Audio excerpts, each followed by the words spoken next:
What's up, guys? Welcome to another episode of Real Talks with Jakub, where I interview doers, achievers, and go-getters, and how they created their own luck and became successful. And today we are here with Elaine Jacques. Elaine is a leadership presence and leadership development coach. She helps leaders present more confidently, be perceived as more competent, and communicate more engagingly. But that's not all she does. Her leadership expertise is helping clients from all around the globe to also lead their teams more confidently and empower more effective team synergy. Her superpower is that she can calmly and effectively communicate during life and death high stress situations. How is she doing all that? What can we do to stay calm in high stress situation, or how to empower our teams to be happier and more productive? Keep listening to find out. Welcome to the show, Elaine. Thank you so much, Jacob. I'm so happy to be here. So, Elaine, you say that you help people get 1% better every day and become even more amazing. That's a pretty lovely statement. So can you tell me a little bit about how did you come up with this statement? What is your background and what is your story, basically? Oh, well, that's a really big question. That is. And we have all time we need. Great question. So how I came up with the U plus 1% today is based on the Kaizen principle that comes out of Japan about the continuous improvement. So it's the idea of every day trying to get up, get a little bit better. And I like the idea of saying U plus 1%.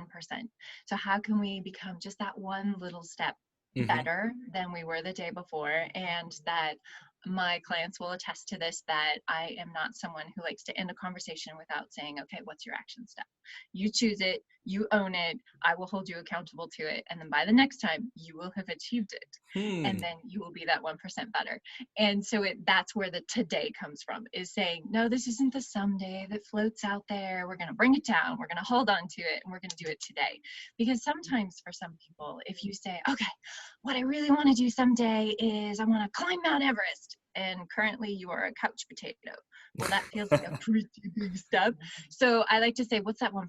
Well, maybe today, instead of sitting on the couch all day long, you put down the potato chips or whatever it is, and you get up and you walk across the room. And then maybe tomorrow you walk out to the front door, or, it's that 1%. How can you prepare every day for that big goal?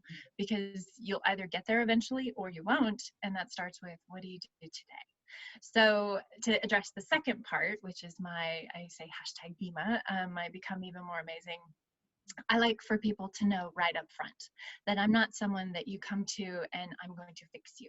I'm going to, take you from ground nothing to, the skyscraper. I'm not going to do that. What I have acknowledged already by saying become even more amazing is you're already amazing. You're not just a little egg that hasn't, cracked open and become who you're going to be. Yes. You have already taken yourself from egg to, let's say, hawk or something else. And what I'm going to do is I'm going to help you go from that to, let's say, an eagle, something that soars really high, that you are already amazing. And I want to help you become even more amazing. So you start working with your clients and the first thing you say, you're not an egg. Hey, whatever works to get the message across. Yes, you have already taken yourself from an egg to a hawk. Now we're going to get from hawk to an eagle, although naturally speaking, that's not really possible, but that's okay. It falls down just a little bit, but yes.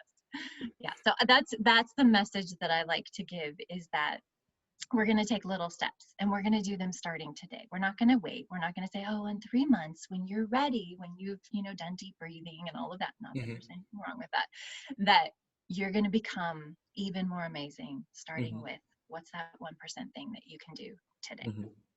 And when did you decide for yourself that this is the goal you want to achieve, that this is the thing you want to do in your life? Oh, that's a fun story. So I'm currently sort of straddling the divide between my third and fourth career. I am also a medical speech pathologist, so I work in acute care hospitals here in the United States, and I help people primarily with swallowing disorders. So that's part of where the superpower about speaking calmly in life and death situations comes from, is 16 years of doing that. About almost 3.5 years ago, I decided, you know what, I want something more for me. I want something that lights me up, that makes me feel like I'm thriving. And so, started looking around at various things and came across this idea of coaching. And I went, oh, oh, that sounds fun. I really want to help people do what they want to do. I really want to be a part of that. And it's been a journey. You know, how I started out, what I was calling myself originally is what kind of coach, very different than what I do today. It's Mm-hmm. definitely become a clearer and clearer and narrower focus of, I want to be able to use all of my background to say, how can I help you become even more amazing at presenting yourself well, at developing your leadership skills Mm-hmm. from wherever you are to where you want to go. So it's been a little bit of a journey that Mm-hmm. hasn't been exactly straight. It's been a little curvy, a little scenic. What was your first idea of coaching when you started? I think I used probably the term that a lot of people use, which was, oh, I'm going to be an executive coach. Okay. Not really. Okay, so that just describes the type of person I want to work with. And I've actually shied away from using that Mm-hmm. now, because that's why I don't use the term executive presence coach. Mm-hmm. I use the term leadership presence coach because, you know, anyone, the quote that I like that I'm not going to get right at the moment is, you know, anyone who inspires someone else, who helps them take that next step, they are a leader. And it doesn't matter if they're an executive, if they're a C-suite level person, Mm-hmm. you know, anyone can be a leader who helps inspire others. So I like to say leadership presence and leadership development. So it doesn't actually matter to me where you are in your life. If you are ready to take those next steps and you just need someone to help you along the way, then I want to be the one who partners with you on that journey and helps Mm-hmm. support you as you do that. Mm-hmm. Doesn't matter that you don't have C something after Yes. your name. So, But I still want to know, who are the people you usually work with? oh, you mean now? Yes. So now it's primarily mid-career people who have gone from egg to hawk, if you will. You know, they've gotten to a certain level and now they want to level up. They want to take those next steps. And maybe for some people, we get to a certain place just a natural talent. And now we're not quite sure, well, what are those next steps and how do I Mm-hmm. put that into place? And, you know, I have this fuzzy idea of, I would like to achieve in the future. That's a technical term, just so you Mm-hmm. know. Go ahead and try and spell it. They want to achieve this bigger thing, but they're not quite sure, what does that look like and how can I grab hold of it and bring it down Mm-hmm. here and chip away at it. And that's what I want to help people. So I typically say I work with mid-career level leaders who are Mm-hmm. looking to level up. And what does So, level up look like? It depends on them.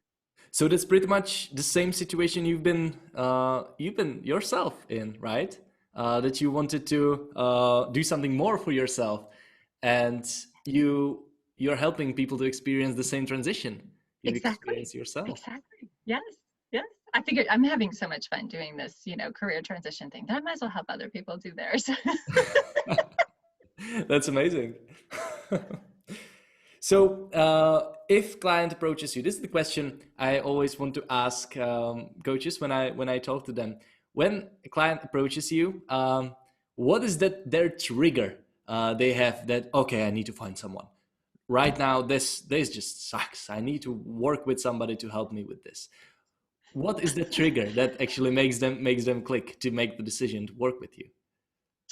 Uh, I I think it's a little bit different for each person. It's I think primarily when someone says, I have something I want to do and I'm just stuck inside of myself, inside my fears, inside of not knowing, you know, okay, I know how to do this. I've done this for a long time, but how do I do that? Because that's what I really want to do.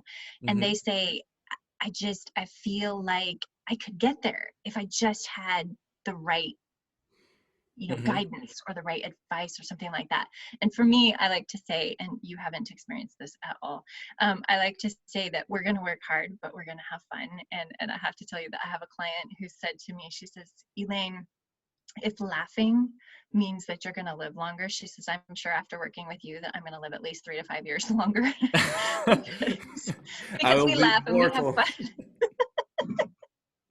So I like to say we are going to work hard and Mm-hmm. you have to be willing to do action steps. I'm not someone who, and this is something that I actually say to potential clients, is if you want to just sit around and talk, I want you to go talk to your bartender, your best friend, your dog, whatever. Don't come just to talk Mm-hmm. to me, because by the end of each conversation, it's what's your action step. Mm-hmm. And I'm going to put it in writing and I'm going to email it to you and you're going to own it, because this is your journey and I'm here and I will make you laugh while you do it, but you're going to do it. So And I mean, if you wouldn't be doing that, you would be actually doing a disservice to your clients, right? They need to take action themselves. Yes. Yeah, So, absolutely. so okay, they approach you, they start working with you. What is happening next? You identify their goals, or tell me about your process. So in general, what I like to identify is for starters, what vocabulary do they like to use? And we will use those. I have certain clients who are like, oh, I have a big goal. Okay, we're going to use the term goal. And then we're going to break it down into what's your action plan to get there? What are those action steps? You know, middle stage ones, little teeny ones, what's the 1% today? All of that. For other people, they like, no, I hate the term goal. It just freaks me out. So target. I don't care. We're going to use target. We can use end of the racetrack. I don't care about the terminology, but that's what I want to find out is what does that look like? And what does that sound like? And what does that feel like to you? And then let's break it down and let's say, how are we going to get you there? And what can we do? Because I don't ever do the, okay, so next time we'll get started. I'm like, nope, what are you going to do today? Like right now, what is the one thing you're going to do today? Because sometimes just having that first step gets the ball rolling and gets the inertia happening and gets people feeling empowered rather than, well, I don't know, I'll think about it next time. No. You missed out on that whole action step. I did actually mean that. And that's something that I will go over in a discovery call. I don't take on a new client unless I think that they're actually willing to invest in themselves and they're actually going to do it. So Wait, hold on. So on discovery call, you let them identify the next action steps they should take.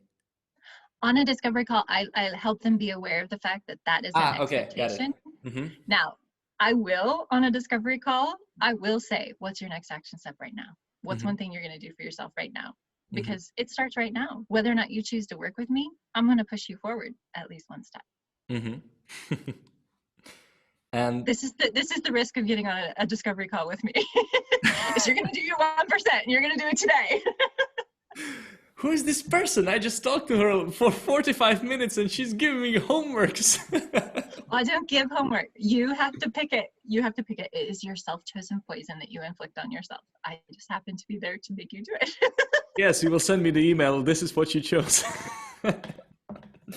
Okay, so I have my phrasing is, this is what you have committed to do before we speak again.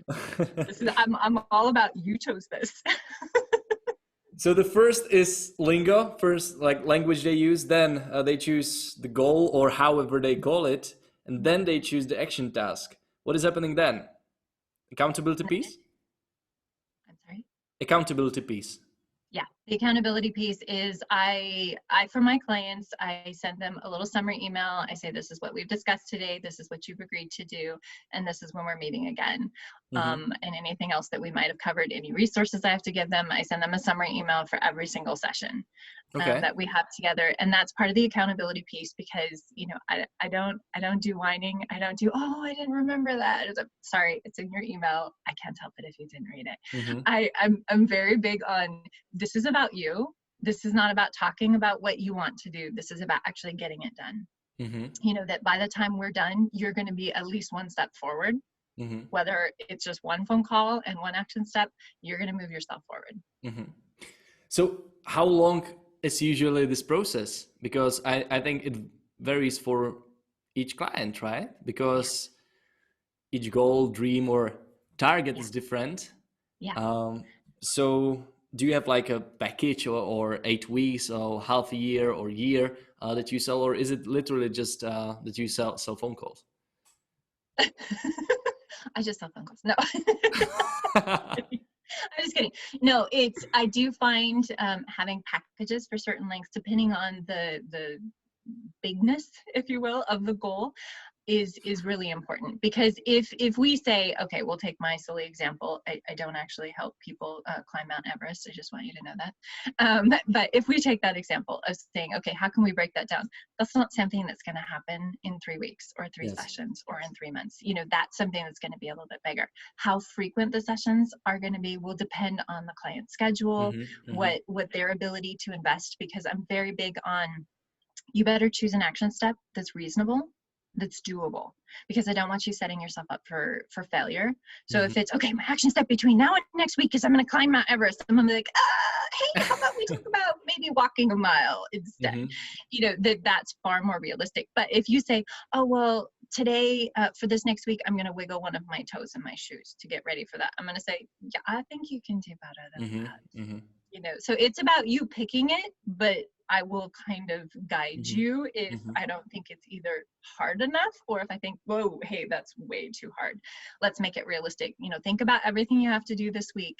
What realistically can you accomplish between Okay. now and next week, or now and next month? So it does, I don't mean to be nebulous, but I typically won't set up a package until I have an idea, how big is this goal that you want to achieve? And Yes. then how invested are you in the process? Are you someone who maybe just needs 3 kickstart sessions to kind of just get you going, and then you're going to be off and running? I don't ever want to make it so someone has to be dependent on me, that they're like, oh, I can't decide anything without Elaine, helping me with that. No. This is about me empowering you to take control of your life and to Yes. do the things that you want to do. Mm-hmm. And so if you feel like you have to constantly reach back to me and ask me for my opinion on things, especially, after 6 months, I have not done my job well. I'm Mm. about empowering you to go and do the things that you want to do. And if you need a spot check after 6 months to say, hey, Elaine, this is what I've been doing, I feel really good about this, and this is what I've been thinking about, feedback, I'm happy to do that kind of a thing. But I don't want it to be, I got this email from my boss today, how do you think I should answer that? When that's something we've covered 5 times already. Mm-hmm. I'm not doing my job if you get to the point where you can't do anything without me. Mm-hmm. So in other words, these 6 months is time long enough to create momentum that people should be able to overcome other things in the future too. Yeah, and depending on the size of the goal, that can happen in 3 months, that can happen in 3 weeks. Okay. If someone just has something, I'm going to say reasonably small, that they want to work on, that they just need, because this is based on the neuroscience of how long does it take to build a new habit. Well, Mm-hmm. that's 3 weeks. So if I say, okay, we're going to have 2 sessions, once a week for 2 weeks, then we're going to wait 2 weeks and we're going to have one more session. That says I'm waiting until after that 21-day period when it takes to build a new habit in your brain. And I'm using my neuroscience medical background to say there is a basis for this decision-making process. And after 4 weeks, you should be solid in this. If you have dedicated it to, to yourself every day to do this thing, well, by the time we talk in 4 weeks, you'll have it. You'll be right on target. And then I don't need to be there to be like, okay, we can do this. You're off, you're running, you're flying, you become even more amazing because of what you put into it. You mentioned 3 weeks that it takes to build a new habit. Is it really 3 weeks? Isn't it longer? Well, I mean, it depends on the habit, but if you do something every day for 3 weeks, then that says to your brain, this is something that's become a part of who I am. Mm-hmm. Now, it takes a lot longer than that to break a habit. That takes at least 6 weeks. Mm-hmm. So, and depending on the habit and what might be involved with the habit, it can take even longer than that. But 3 weeks to build a new habit. If you do something consistently every single day, that says to your brain, this is something that's important to me. This is something that I'm invested in. This is becoming a part of who I am.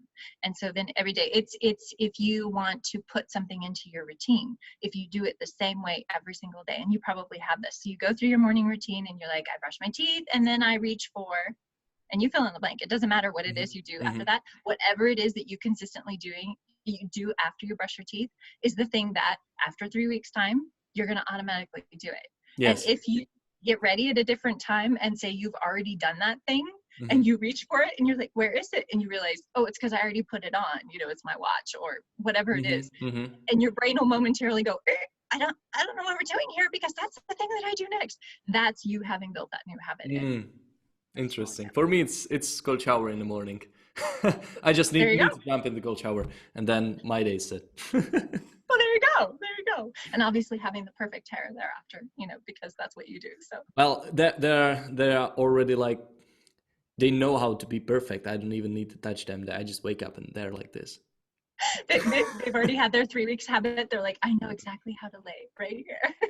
But I mean, it's getting more difficult because I don't have my barber. He's non-existent because of the because of isolation. So Yeah. I mean, So It's this better getting be done tricky. in less than 6 weeks. Otherwise your hair is going to start going to be all, getting crazy. Yeah, that's actually the reason why I put stop on recording new podcasts. Now the truth comes out, Jacob. Now we That's know true. it's the That's the real perfect reason. hair. The perfect hair. Okay. Elaine, I really like how your process, because it's all about that you let people decide on their own actions. You're literally just there to help them achieve what they decide to do, right? Yeah. But you're not there saying something like, "All right, this is what you gotta do."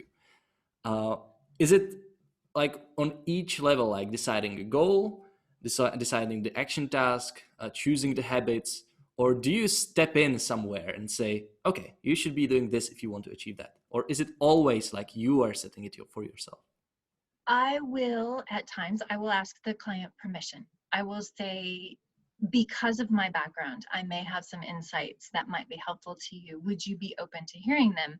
But I have to understand within myself that if the client decides that works for them, that's great. But I can't get attached to this thing that I suggest that I feel is the best thing for them. It might not be. Maybe in 6 months it will be. Maybe in 3 years. Maybe never it will be. So I have to, as the coach, if I suggest something to somebody, it has to be delivered with, this is just a suggestion. If you don't take it on board, if you don't own it, because it's not what's right for you, then I have to let that go. It doesn't matter if I say, oh my word, from a neuroscience standpoint, this would be perfect for you. It doesn't matter at all. I have to just suggest it and then let it go. So that's where I'm really, really careful that I specifically will ask, if it's okay with you, I have some feedback for you. Mm-hmm. If it's okay with you, I would like to give you some insights from my background, but I want you to know that if this doesn't fit for you, one of the things that I will often say when I give a list of resources in my emails to my clients is I will say, sift for what fits. Mm-hmm. I do that in part because I think it's funny that sift and fits have the same letters, All but right. anyway. Yeah. OCD kicks little again, little right? bit so I will say sift for what fits, and I mean that from the standpoint of whatever works for you, take it, and whatever doesn't work for you, it's just a resource, it's just a guide, it's just a suggestion, it's just an idea. You take what works for you. And because I have learned, it wasn't always this way, but when I first became a coach, you get really attached to, like, this is the perfect idea for you, I know you should do this. And sometimes what they would think of based on the idea or the suggestion I give them was even better than my idea. And so to just step back and say, okay, here are some ideas. I'm going to give them to you as a possible platform for you to pick what works for you, or for you to go, oh, that makes me think of this. And that's even better for me.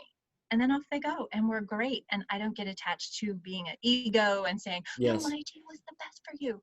And so that's where I take that very supportive partnership role of saying, let's figure out what's best for you.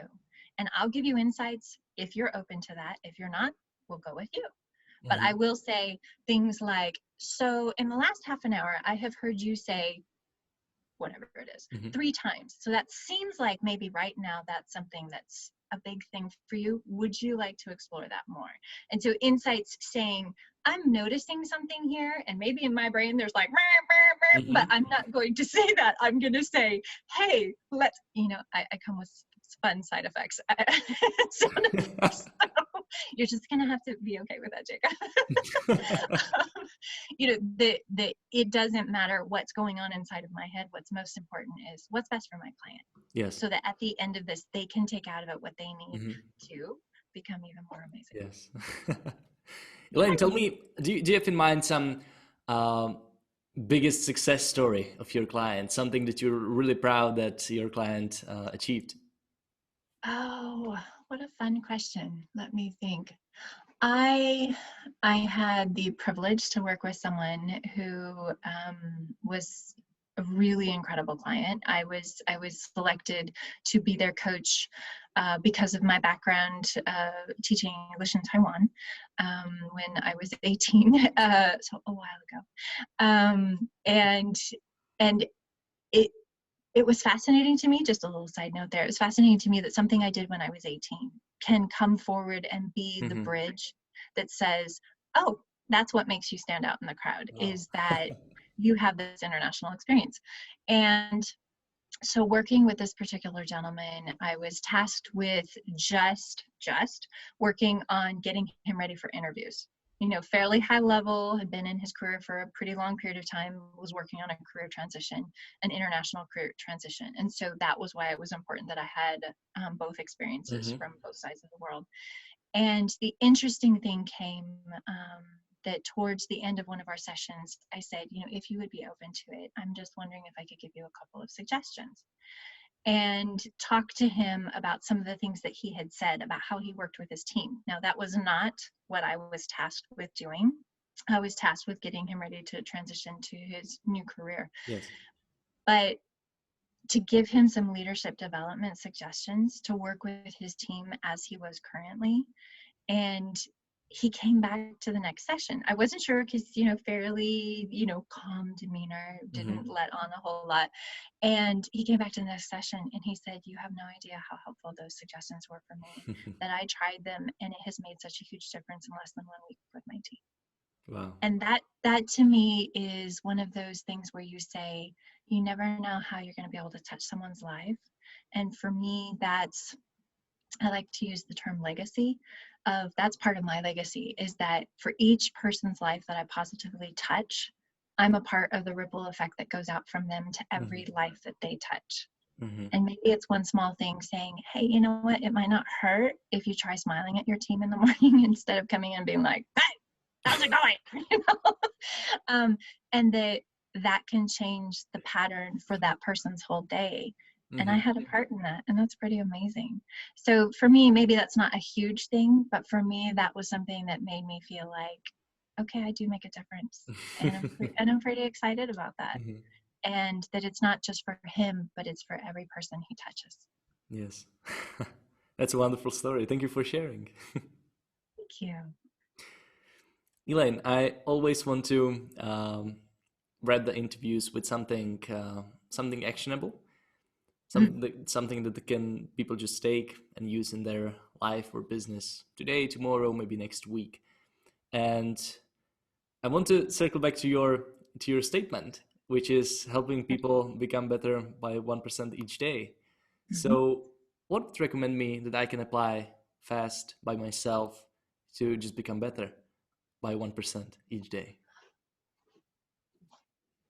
Oh, out of all the things that I could say, I think the thing that comes to mind, and it's something that I've done a couple of posts about on LinkedIn just recently, because for obvious reasons for what's going on right now, is the idea. It's the Maya Angelou quote that I did most recently is, people don't care how much.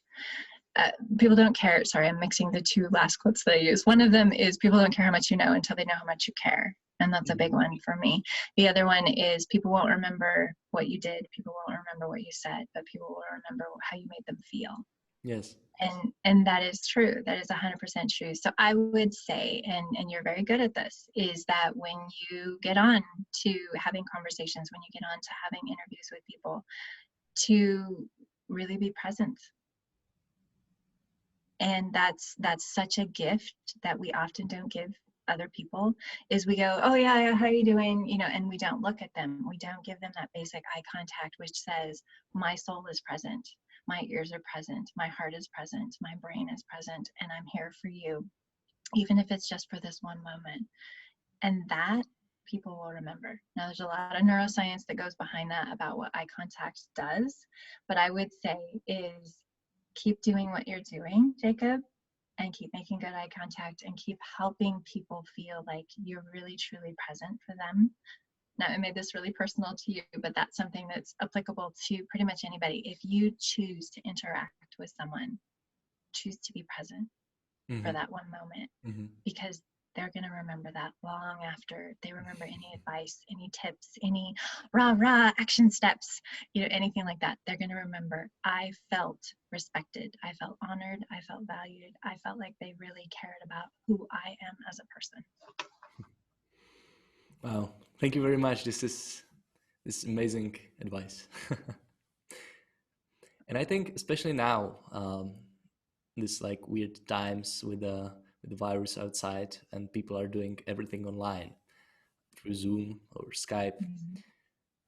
Eye contact is actually quite difficult to create, and create that rapport and create that feeling that you're actually there. But what I would add is that just turn everything off. Just have this one window with the Yeah. person talking, and look directly into lens of your camera. Yes. Because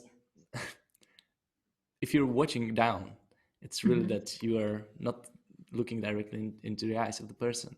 Yeah. So just look into the camera, close everything, including your phone, Hmm. and just be there. Yeah. And enjoy the conversation, have fun. Yeah. And you're much better at looking into the camera. For me, I'm looking at your face on the screen. It's to the left for me, but my camera's up here. For me, the Zoom thing is really hard because to look at someone's eyes on the screen means you're not looking in the camera, which Yes, is to that's look true. into their eyes.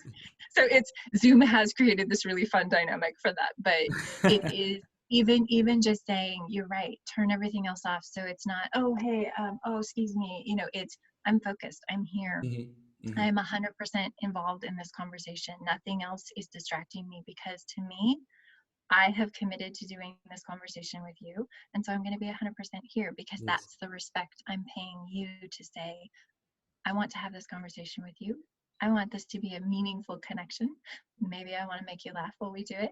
That's maybe a side note. So, but yeah, I think it's one of the things that we can take from this time, and we can take it forward as well to Hmm. when we are back to being in person with people, to face people, to really make that eye contact and to be present, even if you don't have that much time. If you say to someone, hey, how are you, and you don't have time for their response, you don't have time to ask the question. Yes. And not only ask, not only time for um, to let them answer the question, but really to think about their answer and listen to understand, not only to respond. Yes. Yes, yes, yes, yes. That is one of my favorite things to tell leaders is if you only listen long enough to say, oh, but I have this thing that I need to tell you, you Hmm. weren't listening. Yes. There's a difference between hearing and listening. You have two Mhm. ears and one mouth, use them proportionally. Elaine, thank you very much. This was insightful, and I'm pretty sure that we could go like forever talking about these things. It's uh, possible. so thank you very much. My last question is, where can people find a little bit more about you if they want to get in touch with you, maybe hire you as a coach? Well, if you want to find me, I'm on LinkedIn, the usual LinkedIn/in/Elaine Jacques all squished together, and you look for the red hair and the smile. Perfect. So, guys, you can check the notes of the podcast. I will put the LinkedIn profile there as well. And yeah, I think that's it. Elaine, thank you very much for coming to my show. Thank you so much for having me. It has been so much fun, Jacob. And guys, please, if we shared some value here, just grab a link if you're watching this on YouTube, share it with your friends, or maybe if you're listening to it on some podcast platforms, take a screenshot, share it with friends as well, so other people can learn from Elaine, and maybe we'll do some good job and we'll brighten their day too. So Elaine, thanks a lot again, and everybody, till next time. Thank you.